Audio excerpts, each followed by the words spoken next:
Hello বন্ধুরা, আমি মৈনাক চলে এলাম নতুন একটা ভিডিওতে। আজকে এই ভিডিওতে বেশ কিছু সিনেমা সংক্রান্ত আপডেট তোমাদের মাঝে শেয়ার করব। তার আগে ছোট্ট অনুরোধ করব, তোমরা প্রথম থেকে শেষ পর্যন্ত ভিডিওটা দেখো। তোমাদের যদি ভিডিওটা ভালো লাগে ভিডিওতে একটা লাইক করো, কমেন্ট করো। চ্যানেলে প্রথমবার হয়ে থাকলে চ্যানেলটাকে অতি অবশ্যই কিন্তু আগে সাবস্ক্রাইব করে দিও।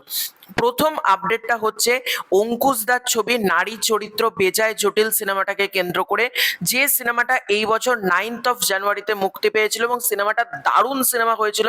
তো সেই সিনেমাটার ওটিটি আপডেট আমি তোমাদেরকে অনেক আগেই দিয়েছিলাম। সিনেমাটার অবশেষে কিন্তু আসতে চলেছে ওটিটিতে। কনফার্মড রিলিজ ডেট কিন্তু তোমাদেরকে জানাবো, এর আগে প্ল্যাটফর্ম তোমাদেরকে জানিয়ে দিয়েছিলাম। তো কবে নারী চরিত্র বেজায় জটিল ওটিটিতে আসছে সেটা হচ্ছে 10th অফ জুলাই।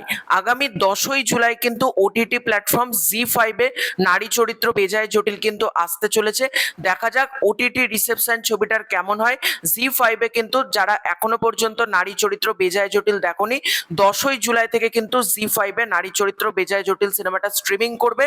তোমরা কিন্তু অবশ্যই সিনেমাটা দেখতে পারো। সিনেমাটা কিন্তু এক কথায় দুর্দান্ত একটা সিনেমা হয়েছে, অসাধারণ একটা বাংলা ছবি হয়েছে।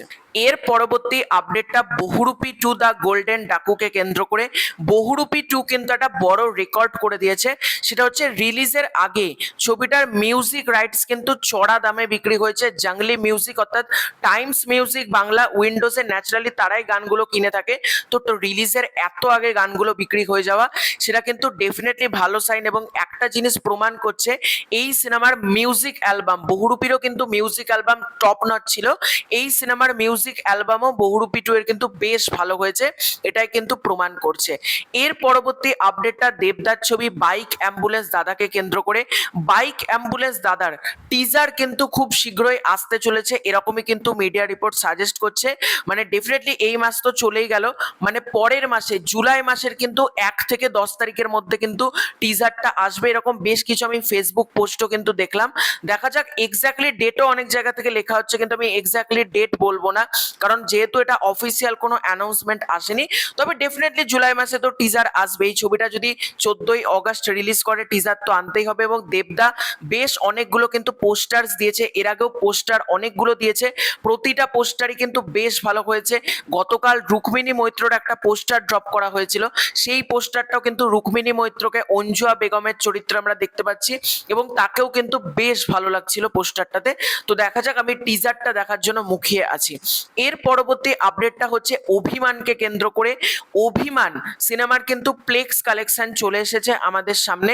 প্রথম সপ্তাহে অভিমান পিভিআর, আইনক্স এবং সিনেপলিস থেকে কালেকশন করেছে কিন্তু অ্যাপ্রক্সিমেটলি 20 লাখ টাকা, যেখানে পশ্চিমবঙ্গ থেকে এসেছে 17 লাখ টাকা এবং বাইরের স্টেট থেকে এসেছে কিন্তু 3 লাখ টাকা। আবারও বলছি, এটা কিন্তু শুধুমাত্র পিভিআর, আইনক্স এবং সিনেপলিসের বক্স অফিস। আমার মতে বেশ ভালো কিন্তু একটা কালেকশন করেছে। ককটেল 2 প্রচুর শো নিয়ে বসে আছে, তারপর ওয়েলকাম টু দ্য জঙ্গল রাজ্যের শো নিয়ে ঢুকে যাচ্ছে। তো তার মধ্যে থেকে এত ভালো একটা বক্স অফিস, সেটা কিন্তু বুমবাদার জন্যই পসিবল। এবং এই বছর সপ্তডিঙার গুপ্তধন দারুণ একটা বক্স অফিস আমরা দেখতে পেলাম। অপরদিকে ফুলপিসি ও এডওয়ার্ড মারাত্মক কালেকশন এবার কিন্তু অভিমানের ক্ষেত্রে আমরা দেখতে পেলাম। এবং বাদ বাকি যে বাংলা ছবিগুলো মুক্তি পেয়েছে সেগুলো সেরকম কিন্তু কালেকশন করেনি, তাই আমি বলছি না, কিন্তু অভিমান কিন্তু যথেষ্ট ভালো প্রথম সপ্তাহে কিন্তু প্লেক্স কালেকশন করেছে। তো তোমাদের পুরো এন্টার বিষয়টাকে নিয়ে কি মতামত কমেন্ট করে জানিও। খুব শীঘ্রই দেখা হচ্ছে নতুন কোনো ভিডিওতে। চ্যানেলে প্রথমবার হয়ে থাকলে চ্যানেলটাকে সাবস্ক্রাইব করে দাও। Bye bye.